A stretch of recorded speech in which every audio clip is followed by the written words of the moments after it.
প্রিয় মিডিয়ার ভাইয়েরা, অত্যন্ত পরিতাপের বিষয়, এই জুলাইয়ের পরেও এই মিডিয়ার ভাইয়েরা দালালি বন্ধ করে নাই। সময় টেলিভিশন, ৭১ টেলিভিশন, ডিবিসি আবার দালালি শুরু করে দিয়েছে। আল্লাহ সাক্ষী, আমি সাক্ষী, আমি দেখেছি এজেন্সিতে এই রিপোর্ট লিখে দেয়, ডিবিসি ৭১, সময় টিভি সেই রিপোর্ট তারা পাবলিশ করে।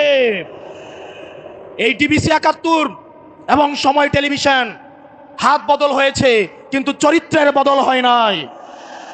আপনাদেরকে আবারও জনগণের কাঠগড়ায় দাঁড় করাবো ইনশাল্লাহ। এই মিডিয়া শুধু প্রশ্ন, দুনিয়ার যত প্রশ্ন, দুনিয়ার যত সমস্যা, আমাদের ইনকাম কি, আমাদের চলাফেরা কোন জায়গা থেকে আসে, আমাদের শার্ট কোন জায়গা থেকে কিনি, রাজনৈতিক কর্মসূচি কিভাবে হয়, দুনিয়ার সকল প্রশ্ন আমাদের জন্য।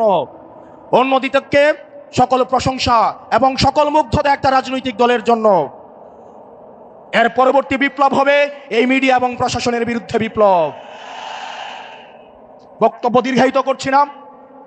মিডিয়া এবং প্রশাসন, বাংলাদেশকে সুখী, সমৃদ্ধ এবং উন্নতি করতে হলে আপনাদের প্রয়োজন রয়েছে। আমরা আপনাদের শত্রু না, আমরা চাই আপনাদের দায়বদ্ধতা, আপনাদের জবাবদিহিতা হচ্ছে জনগণের